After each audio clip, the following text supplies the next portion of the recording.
Hello everyone, I am Anil Kumar, your biology teacher. Hope you are doing great. Genetics में अब थोड़ी सी complication जो है वो स्टार्ट होने लगी है. अगर chromosome theory of inheritance start मतलब आपको सही ग्रैप्स अगर आ गया हो तो इस चीज को अब जो हम पढ़ेंगे उसको और ज्यादा ग्रैप करने की कोशिश करेंगे. ठीक है, क्योंकि ये थोड़े से डिफिकल्ट पार्ट है. डिफिकल्ट का इसका मतलब ये नहीं है कि ज्यादा मुश्किल है. इसका मतलब बस इतना सा है कि आप कितनी कंसंट्रेशन से पढ़ पाते हो.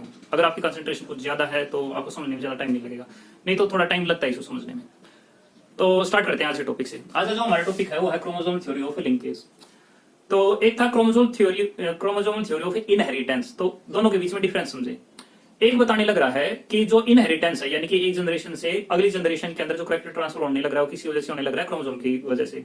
एंड क्रोमोसोम को किसके गैमेट जो है वो ब्रीज फॉर्म करते हैं. दोनों गैमेट इक्वली कंट्रीब्यूट करते हैं. एंड मियोसिस के टाइम पे जो है लॉ ऑफ सेग्रीगेशन और इंडिपेंडेंट असॉर्टमेंट जो फॉलो करता है. तो एक तो ये बात करने लग रहा है. लेकिन यहां पर जो बात होने लग रही है वो बात होने लग रही है लिंकेज की. कि एक थ्योरी है और थ्योरी किसकी? लिंकेज की. लिंकेज का क्या मतलब है? लिंकेज का मतलब है बॉन्डिंग यानी कि ज्वाइनिंग यानी कि जुड़ा हुआ. तो क्रोमोसोमल थ्योरी ऑफ लिंकेज इसका मतलब ये है कुछ ऐसी जीन्स है जो एक ही क्रोमोसोम के ऊपर प्रेजेंट है एंड वो एक दूसरे के साथ में जुड़ी हुई है. तो उसके ऊपर थ्योरी दे रखी है जो दो साइंटिस्ट के द्वारा दी गई, जिनका नाम है मॉर्गन और कैस्टल. थॉमस हंट मॉर्गन के बारे में काफी ज्यादा क्वेश्चन जो है पूछे जाते हैं. उनका कंट्रीब्यूशन क्या है एनसीईआरटी के अंदर अलग से इसका क्वेश्चन भी है. बट मॉर्गन और कैस्टल ने जो क्रोमोसोम थ्योरी ऑफ लिंकेज दी वो ड्रोसोफिला के ऊपर एक्सपेरिमेंट करने की वजह से दी.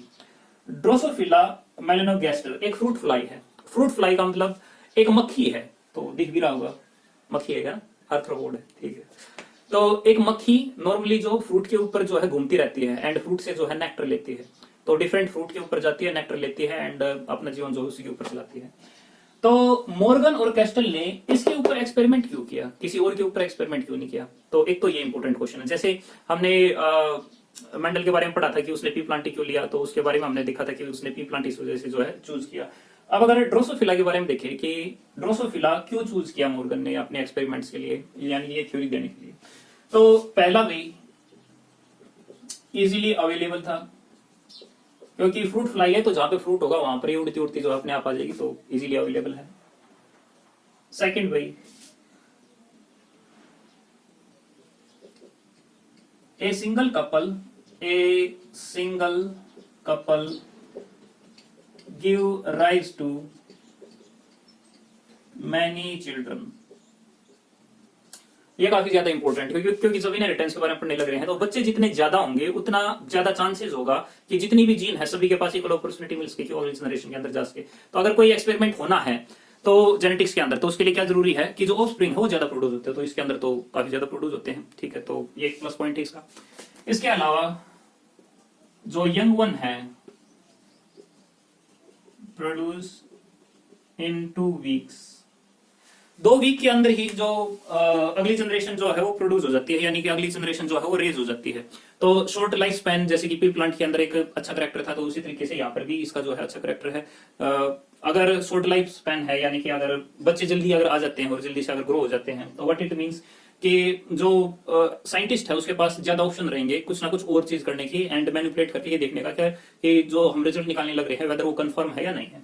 तो ये एक अच्छा करेक्टर है अगर किसी के ऊपर एक्सपेरिमेंट करना है तो. इसके अलावा they can be breed and place in a बोतल. एक छोटी सी बोतल के अंदर ही इसको जो है रखा जा सकता है, उसी के अंदर उसको खाना वाना जो है सारी चीज दे दे. तो कंट्रोल ज्यादा है इसके ऊपर. मैग्नीफाइंग लेंस की हेल्प से अगर हम देखेंगे तो उससे भी इसके अंदर क्या क्या डिफरेंसेस आए हैं वो भी हमें पता लग जाते हैं. इसके अलावा जो इसके अंदर जेनेटिक चेंज है वो can be viewed over its body. इसकी बॉडी के ऊपर आराम से दिखाई दे जाते हैं कि जरूर जो है यहाँ पे डिफेक्ट होगा. और अच्छी चीज क्या थी? ओनली 4 क्रोमोसोम का होना. केवल 4 ही क्रोमोसोम थे यानी 4 पेयर ऑफ क्रोमोसोम थे इसके पास. तो कुल मिला के ये था कि इसके पास जो है ज्यादा एक्सपेरिमेंट के लिए एम्बिग्यूटी ज्यादा बचती नहीं थी, क्योंकि 4 ही हैं तो ज्यादा कुछ प्रॉब्लम जो है होगी नहीं. तो ये सर्टेन कुछ करेक्टर थे जिसकी वजह से जो ड्रोसोफिला मेलानोगास्टर जो है वो चूज किया गया. इंपॉर्टेंट क्वेश्चन है, इसको याद रखें. इजीली अवेलेबल था ये एक ही कपल जो काफी ज्यादा ऑफस्प्रिंग जो वो प्रोड्यूस करते थे, 2 वीक के अंदर ही यंग वन जो प्रोड्यूस हो जाते थे। इसके अलावा एक छोटी सी बोतल के अंदर एक्सपेरिमेंट कर सकते थे। जेनेटिक जो भी चेंज होता था उसके जो बॉडी के ऊपर जो है उसके चेंजेस जो है दिखाई दे जाते थे, एंड केवल 4 क्रोमोसोम थे। तो इस वजह से ड्रोसोफिला को जो है चूज किया गया। मॉर्गन के ऊपर और भी क्वेश्चन आ जाते हैं कि मॉर्गन का हमारे यानी कि जेनेटिक्स फील्ड के अंदर क्या कंट्रीब्यूशन है। एनसीईआरटी के अंदर अलग से इसका क्वेश्चन भी है कि मॉर्गन का कंट्रीब्यूशन बताइए। तो मॉर्गन के बारे में कुछ एक छोटी मोटी चीजें जो है वो पता होनी चाहिए। वैसे ड्रोसोफिला को एक दूसरे नाम से भी जानते हैं, पता है क्या? जैकपॉट ऑफ जेनेटिक्स, क्योंकि इसकी वजह से हमें काफी सारी चीजें जो है वो पता चली थी, तो इसी वजह से इसको जैकपॉट ऑफ जेनेटिक्स जो है वो भी बोला जाता है। तो मॉर्गन के कंट्रीब्यूशन के बारे में अगर हम देखें, मॉर्गन का कंट्रीब्यूशन क्या था भाई, तो मॉर्गन के बारे में थोड़ा बहुत पढ़ते हैं क्या क्या है उसके बारे में। तो it is the father of experimental genetics.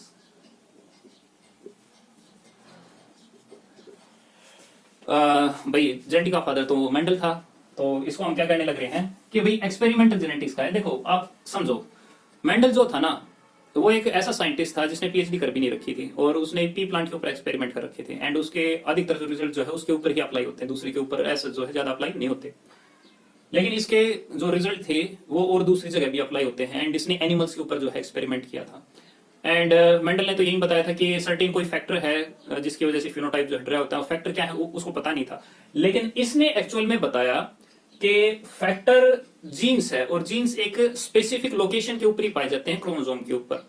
And इसने एक अलग से बुक भी लिखी जीन के ऊपर, एंड उसने स्पेसिफिक लोकस भी बताए कि क्रोमोसोम के इस स्पेसिफिक साइट के ऊपर जो है ये जीन हमें मिलेगी। लेट्स से ये क्रोमोसोम है और इस क्रोमोसोम पे ये जीन है, तो इसने क्या बताया था कि जो ये बड़ा क्रोमोसोम है इसके ऊपर ये जो जगह है, इस लोकस के ऊपर ये जीन जो है वो हमें मिलेगी। यानी एग्जैक्टली साइट इसने बताई। क्या मेंडल ने क्रोमोसोम के बारे में बताया? नहीं। क्या न्यूक्लियस के बारे में बताया? नहीं। क्या एक करैक्टर किस तरीके से ड्राइव होता है वो बताया? नहीं। उसने क्या बताया कि भाई फिनोटाइप यानी बाहर की चीजें, और जीनोटाइप यानी अंदर कुछ है। क्या है? ट्रेट फैक्टर है, फैक्टर यानी अलील है। अब अलील क्या है उसके बारे में उसने कुछ बताया नहीं, बट कौन बताने लग रहा है? जो ये क्रोमोसोम थ्योरी ऑफ लिंकेज है उसमें जो है बताने लग रहे हैं। तो हम कंट्रीब्यूशन की बात करने लगे थे। तो फादर ऑफ एक्सपेरिमेंटल जेनेटिक्स जो है इसको कहा जाता है। इसने जीन थ्योरी ऑफ इनहेरिटेंस भी दी थी, जिसमें इसने एक्चुअली बताया था कि जीन जो है वो एक्चुअल एक यूनिट है इनहेरिटेंस की, क्योंकि जो एक करेक्टर ड्राइव होता है वो करेक्टर जीन से ही होता है। लेकिन इसने ये भी बताया कि जीन जो ट्रेवल होते हैं एक जनरेशन से दूसरी जनरेशन के अंदर, वो क्रोमोसोम के थ्रू ही होते हैं। तो क्रोमोसोमल थ्योरी ऑफ इनहेरिटेंस ने क्या बताया था भाई? उसने तो यही बताया था कि एक जीन एक क्रोमोसोम, ठीक है, तो क्रोमोसोम के अंदर ही जीन है। लेकिन ये क्या बताने लग रहा है कि क्रोमोसोम के पास में जो है मल्टीपल जीन जो है वो पाई जाती है, एंड वो एक करेक्टर देते हैं, and that is the unit of the inheritance. इसके अलावा जो मॉर्गन है उसने थ्योरी ऑफ जीन जो है वो तो दी ही थी ही। इसको फ्लाईमैन ऑफ जेनेटिक्स भी कहा जाता है। अब फ्लाईमैन ऑफ जेनेटिक्स क्यों कहा जाता है? क्योंकि ड्रोसोफिला के ऊपर एक्सपेरिमेंट कर रखे हैं, डेफिनेटली इसी वजह से क्या रखा है। क्या कोई और चीज इसने बताई? इसने बताया भाई लिंकेज थ्योरी जो है वो बताई इसने, लिंकेज थ्योरी जो है वो दी थी। इसके अलावा इसने सेक्स लिंक्ड कैरेक्टर्स के बारे में बताया। अब सेक्स लिंक्ड क्या होता है उसको तो हम बाद में पढ़ेंगे, बट कुछ करेक्टर होते हैं जो स्पेसिफिक क्रोमोसोम के साथ में अटैच होकर के जाते हैं। जैसे हमारे अंदर एक्स क्रोमोसोम है, तो एक्स क्रोमोसोम जो है मेल और फीमेल डिटरमाइन के लिए जो है जरूरी होता है, हमारा एक्स वाई क्रोमोसोम होता है। तो कौन से करेक्टर जो है वो सेक्स क्रोमोसोम के साथ लिंक होकर जो अगली जनरेशन के अंदर जाएंगे। एक्सपेरिमेंटली प्रूव किसने किया भाई? इसके अलावा इसने और क्या चीज बताई? क्रिस क्रॉस इनहेरिटेंस, पढ़ेंगे हम इसको भी कि क्रिस क्रॉस इनहेरिटेंस क्या है। बाकी क्रिस क्रॉस इनहेरिटेंस क्या होती है? क्रिस क्रॉस इनहेरिटेंस होती है कि अगर कोई एक कैरेक्टर फादर के पास है तो फादर के बाद जाता है वो उसकी डॉटर के पास, एंड डॉटर से जाता है फिर मेल चाइल्ड के पास। सिमिलरली अगर कोई मदर है तो मदर के जो कैरेक्टर होते हैं वो जाते हैं किसके पास? सन के पास, और सन से जाते हैं फिर उसकी गर्ल चाइल्ड के पास। तो यानी कि क्रिस क्रॉस है, उल्टा है। जैसे मैं एक फादर हूं तो मेरे अधिकतर करेक्टर कहां पर जाएंगे, अधिकतर जो करेक्टर वो जाते हैं फीमेल के पास में। बट इसमें भी एम्बिग्यूटी है, मैं बताऊंगा इसको बाद में। बट उसने जो क्रिस क्रॉस अरेंजमेंट जो है वो दिया था, तो 5-7 जो लाइन जो है वो आप आराम से जो है लिख सकते हैं। साथ में इसने लिंक्ड जीन के बारे में बताया था, ठीक है। थ्योरी के ऊपर ध्यान करते हैं, ठीक है, इंपॉर्टेंट थ्योरी है, समझने में थोड़ा सा टाइम लगेगा। आई होप अभी तक जो है क्लियर हो गया होगा। अगर कोई डाउट है तो डिस्क्रिप्शन में बताना, नहीं तो व्हाट्सअप मुझे कॉल करके जो है बता दे, ठीक है। तो हम इसके ऊपर देखते हैं कि इस थ्योरी के क्या क्या पॉइंट है। पहला पॉइंट देखते हैं, a chromosome can have multiple genes. Chromosome theory ने तो क्या बताया था कि भाई एक क्रोमोसोम है एंड उसी के अंदर जो है एक जीन है। तो लेट्स से टी एक जीन है तो उसका जो है एक क्रोमोसोम है। एक कोई दूसरा क्रोमोसोम है तो उसके पास एक जीन है, कौन सी, आर जीन है। बट ये क्या कहने लग रहा है, ये कहने लग रहा है कि नहीं भाई, एक जो क्रोमोसोम है उसके पास एक से ज्यादा जीन्स हो सकती हैं। लेट्स से उसके पास ए भी हो सकती है, बी भी हो सकती है, सी भी हो सकती है, डी भी हो सकती है, जो डिफरेंट डिफरेंट कैरेक्टर जो है देते हो। अगर एक ही क्रोमोसोम के ऊपर ये मल्टीपल जीन अगर प्रेजेंट है, लेट्स से ए बी अगर जीन प्रेजेंट है, तो ए बी जो जीन है वो एक ही क्रोमोसोम के ऊपर है, तो ए बी जो जीन होगी उसको कहेंगे लिंक्ड जीन। इंपॉर्टेंट है भाई, ठीक है। ए बी जीन कैसी है, लिंक्ड जीन। अब लिंक्ड जीन क्यों कहने लग रहा हूं, क्योंकि ये एक ही क्रोमोसोम के ऊपर प्रेजेंट है, ठीक है। तो नेक्स्ट जो है इसी के अंदर था कि जीन्स जो है वो अगर सेम क्रोमोसोम के ऊपर प्रेजेंट है तो उनको हम क्या कहेंगे, लिंक्ड जीन जो है वो कहेंगे। लिंक्ड जीन जो है उसके पास में एक टेंडेंसी होती है, और वो टेंडेंसी कैसी कि पेरेंटल जो कॉम्बिनेशन है वो वैसे के वैसे ही बने रहे। नॉर्मली उसकी कोशिश रहती है पेरेंटल कॉम्बिनेशन नहीं रहे, एक्सेप्ट यानी छोड़ करके, किसको छोड़ करके, ओकेशनल क्रॉसिंग ओवर, यानी कि कभी कभार क्रॉसिंग ओवर हो जाती है अगर उसको छोड़ दें, नहीं तो अधिकतर टाइम जो है जो इनहेरिटेंस जो है वो पेरेंटल टाइप ही होती है नेक्स्ट जनरेशन के अंदर। तो इसको थोड़ा समझ के देखते हैं। ये हमारा फ्रूट फ्लाई है, ड्रोसोफिला, ये इसकी आई है, ठीक है। तो आई का एक करेक्टर है, आई का क्या करेक्टर है, आई का कलर। एक दूसरा करेक्टर ले लेते हैं, ये इसकी कंप्लीट बॉडी है, तो बॉडी का भी कलर होता है। विंग, तो विंग भी इसके अंदर दो अलग अलग टाइप के देखे गए हैं। तो विंग कैसे हैं, विंग का टाइप जो है वो कैसा है, तो उसके ऊपर जो है जैसे अगर आई के बारे में देखें तो दो चीज देखी गई कि आई का कलर रेड भी आ जाता है और राइट का और पर्पल भी आ जाता है। बॉडी कलर में थोड़ी बाद में बात करेंगे, विंग के ऊपर बात कर ले। विंग भी दो टाइप के देखे गए, एक नॉर्मल विंग है और एक मिनिएचर विंग है। अब मिनिएचर विंग का मतलब क्या है, विंग का साइज काफी ज्यादा छोटा है, और अगर विंग का साइज काफी छोटा है तो वो जो ये है हमारे ड्रोसोफिला, ये उड़ नहीं सकते। नॉर्मल विंग यानी बड़े विंग है एंड वो जो है उड़ सकते हैं। तो अगर कुछ ऐसी चीज है तो उसके लिए पर्टिकुलर कोई जीन भी होगी, तो लेट्स से जीन हम ले लेते हैं। विंग के लिए हम वी ले लेते हैं, छोटी वी, और नॉर्मल विंग के लिए हम जो है बड़ी वी ले लेते हैं। पर्पल के लिए हम ले लेते हैं पी, और इसके लिए जो हम बड़ी पी ले लेते हैं। कोई डाउट भाई यहाँ पे, कोई डाउट नहीं, ठीक है। अगर मुझे क्रॉस करना है, क्रॉस किस किस के बीच में करना है, let's say red eye normal wing को क्रॉस करना है किसके साथ में, पर्पल आई और वेस्टिजियल विंग, अगर इनके बीच में क्रॉस करना है, ठीक है। तो ये समझे एक ही फ्लाई है और उस फ्लाई का जो ये है हमारा पाई का कलर है, एक का तो रेड है और एक का कैसा है, पर्पल है। तो ये क्या है, इसके फिनोटाइप है। अब इसका जीनोटाइप और लिखते हैं। अब जीनोटाइप इसका क्या हो जाएगा, अब चूंकि रेड आया हुआ है तो क्या लिखना चाहिए, पीपी जो है वो हमें लिखना चाहिए। इसके लिए पीपी, वेस्टिजियल के लिए बी वी, वेस्टिजियल के लिए छोटा वी और छोटा वी।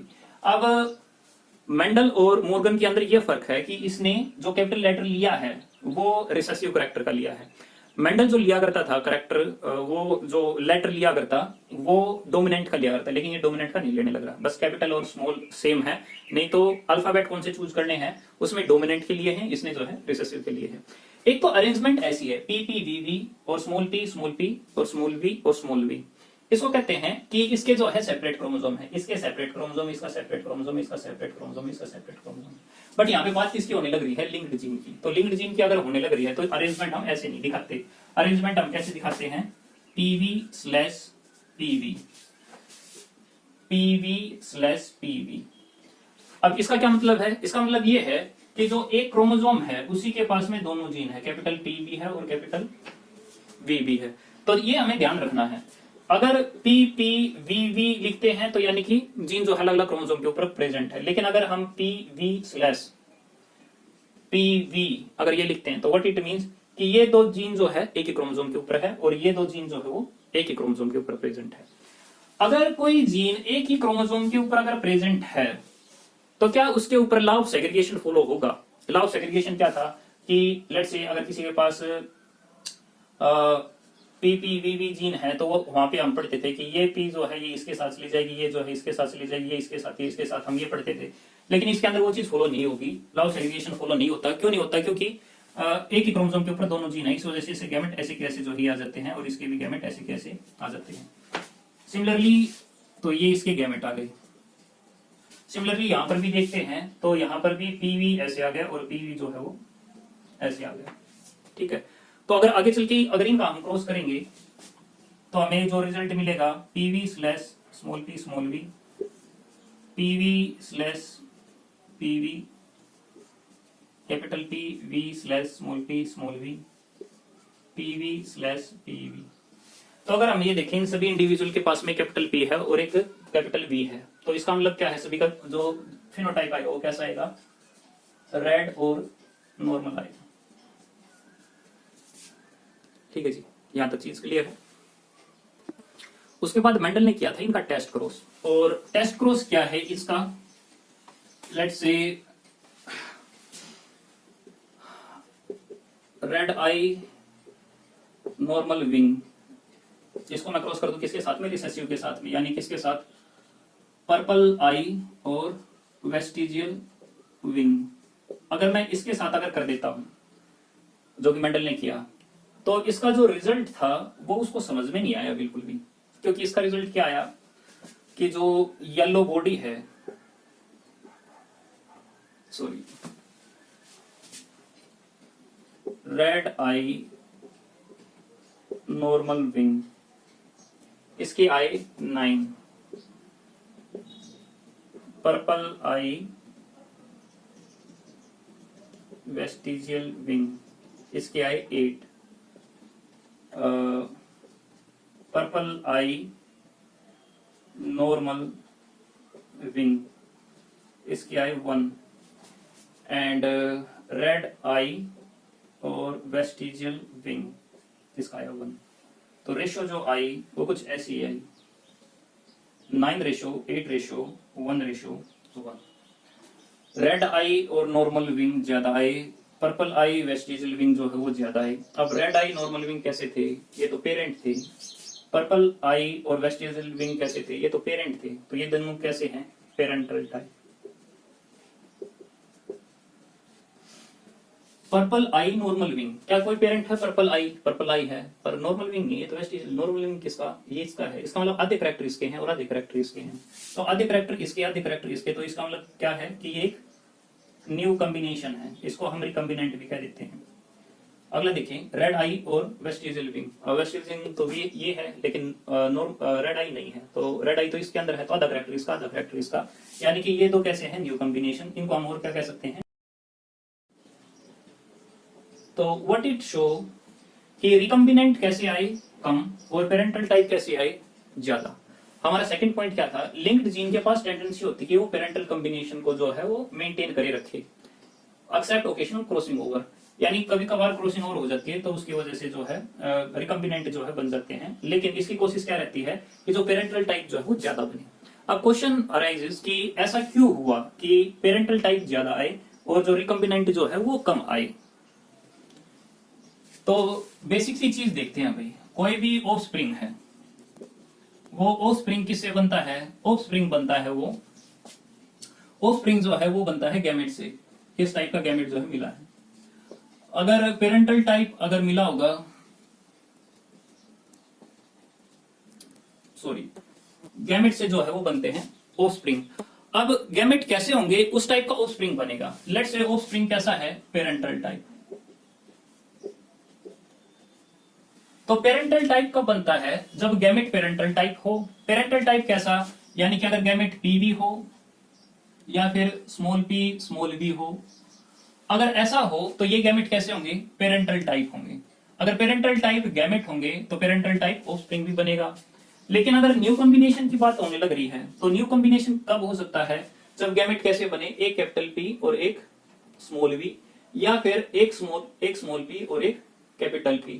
तो गैमेट कैसे आए, रिकम्बिनेंट। रिकम्बिनेंट अगर गैमेट बनेंगे तो उससे रिकम्बिनेंट ऑफस्प्रिंग जो है वो बनेंगे। अगर गैमेट कैसे हो, पेरेंटल टाइप हो, तो ऑफस्प्रिंग कैसे बनेगा, पेरेंटल टाइप बनेगा। पेरेंटल टाइप का मतलब क्या है, red eye normal wing, purple आई वेस्टिजियल विंग। तो हियर द क्वेश्चन इज कि पेरेंटल टाइप ज्यादा क्यों आए हैं और रिकम्बिनेंट टाइप जो है वो कम क्यों आए हैं। तो इसके पीछे जो है एक छोटा सा लॉजिक जो है उसने दिया था, और छोटा सा लॉजिक उसने क्या दिया था कि as the parental combination is more and recombinant is less, that means eye color gene and wing shape gene is linked। Linked का मतलब क्या है, लिंक्ड का मतलब both in same chromosome, both in same chromosome,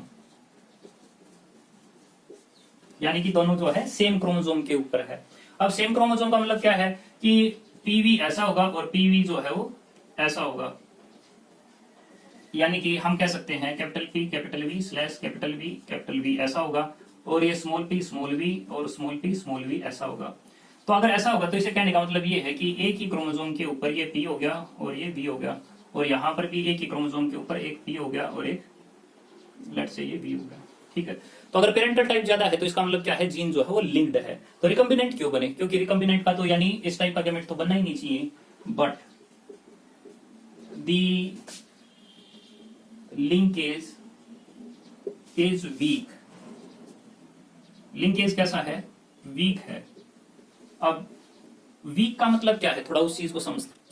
तो linkage का मतलब होता है कि जो जीन जो है वो अगली जनरेशन के अंदर ऐसी कैसे ट्रांसफर हो गया, यानी कि अगर पेरेंट के पास, अगर पेरेंट है, अगर उसके पास कैपिटल वी है, तो जो ऑफस्प्रिंग होगा उसके पास भी कैसी जीन आ गई, कैपिटल वी और कैपिटल वी वैसी जीन आ गई, उसके बीच में जो कोई चेंज नहीं हुआ।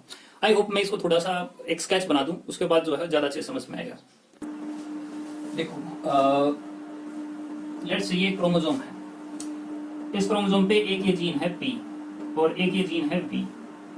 एक दूसरा क्रोमोसोम है और जो दूसरा क्रोमोसोम है उसके पास एक जीन है स्मॉल पी और एक उसके पास जीन है स्मॉल वी, ठीक है।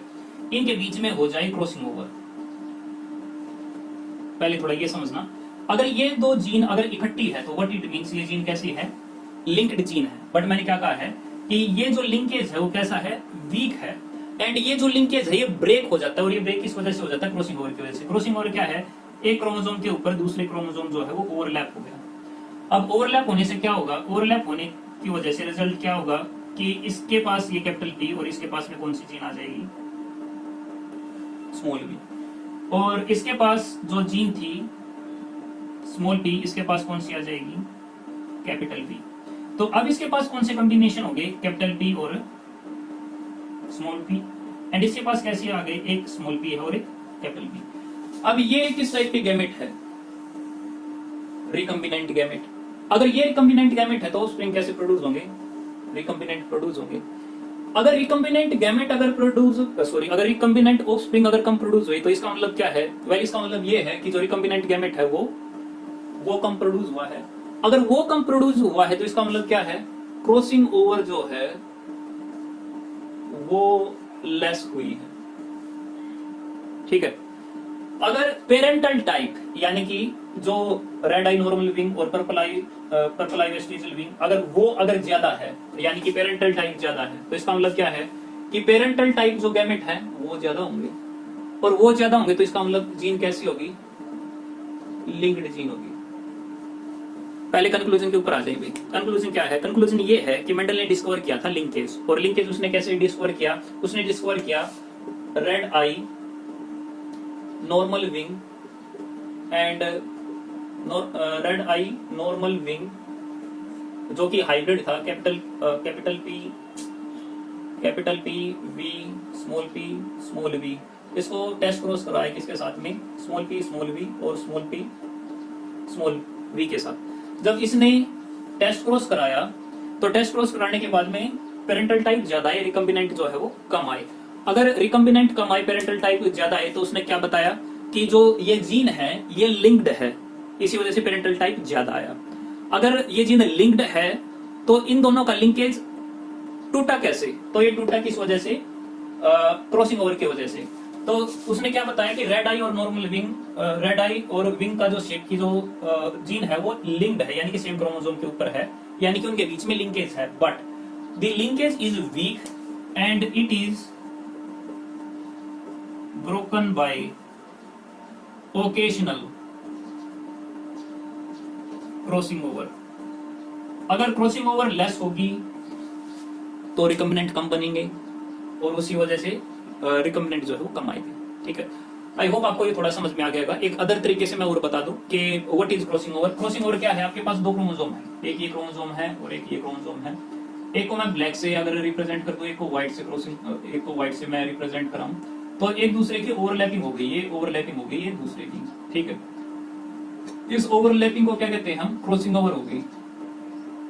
और क्रॉसिंग ओवर होने की वजह से क्या हुआ कि एक जो क्रोमोसोम है उसके पास दूसरे क्रोमोसोम का मटेरियल आ गया, लाइक इसके पास ये जो पोर्शन है ये किसका आ गया, इस वाले क्रोमोसोम का आ गया, और इस वाले के पास जो है ये पार्ट जो वो चला गया।